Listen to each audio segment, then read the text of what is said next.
So who's at fault in the spike in crime and staff shortages? Here to discuss, former Wisconsin Republican Congressman and Fox News contributor Sean Duffy. Sean, thanks for being here. Look, obviously, this is great testimony because you got someone, he's a dispatcher, and this guy was a hero, a couple months back because he was out there and he had this viral moment where he was helping his fellow citizens. So I think people put a lot of trust in guys like this, and he sees the city's going down. And to hear his testimony, he's angry at Lori Lightfoot, and so this isn't just some kind of right-wing take on this.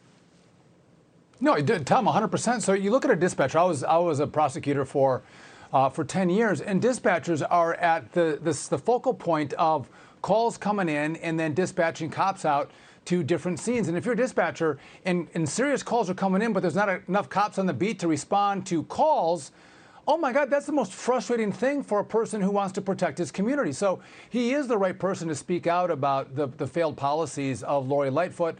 The Chicago DA. These guys all believe that if we're just light on crime, crime won't happen. Well, you and I know, and now Chicago knows as well, that if you're not tough on crime, it doesn't go down. You don't get less of it. You actually get more of it. You get more bad people doing more bad things because they know there's no consequence for it. And so you have a rotten city where people can't live safely. And if you look at, Tom, what is the job of government? What's the role of government? Why do I pay taxes?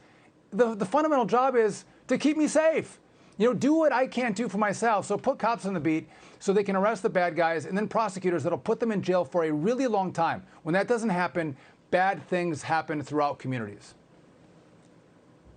You speak, like you said, you're talking about the perspective of a prosecutor. This isn't just a police versus citizen issue. This is the idea of prosecutors. We have a lot of these prosecutors now who are doing social justice work. We don't have enough Sean Duffys out there prosecuting people. And so they're working at cross purposes with law enforcement on that level. How do we turn this around? I came to New York in the early 90s, and this was the era of Bratton and Giuliani. We had the broken windows policing. And the effect they had on New York, it went out all across the country. So we don't have a Bratton. We don't have a Giuliani. Who is going to take the national lead on this? Well, the American people have to say, you know what, or voters in communities have to say, I've had enough of this. I want actually tough prosecutors. And what's unique is prosecutors have wide discretion on what they charge. And we see that when really bad people do really bad things and prosecutors don't charge them. They have wide discretion. And that's why George Soros saw that as a focal point. If he could get woke liberal prosecutors in these positions, he could undermine the whole system. But what you want is a prosecutor who's going to be very firm with bad people, but fair with others. I mean, some people make mistakes, and they deserve a break, and a prosecutor should give those people a break that deserve it, who made a one-time mistake. But you have repeat offenders who are getting that same treatment, and they go back out and they reoffend, and the question becomes, what is law enforcement there for? What are prosecutors there for?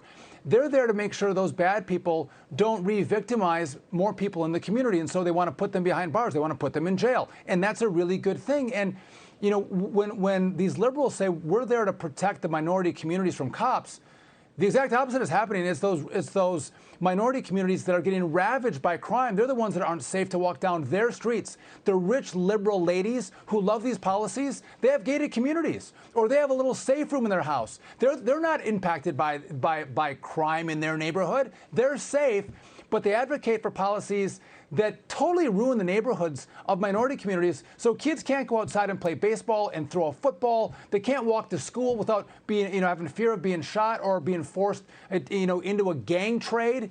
And so all things that they say is good for minorities, it's actually bad. And that's why you see so many black leaders and church leaders standing up and saying, this is not what we want. There are people who do bad things, and we want you to lock them up, get them off our streets, because we want to be safe. It's good. And Sean, hopefully it's looking up. We got a new mayor coming in New York, and maybe there's more people seeing that something has to be done. Thanks so much, Sean. Have a great new year and a great Solemnity of Mary, too.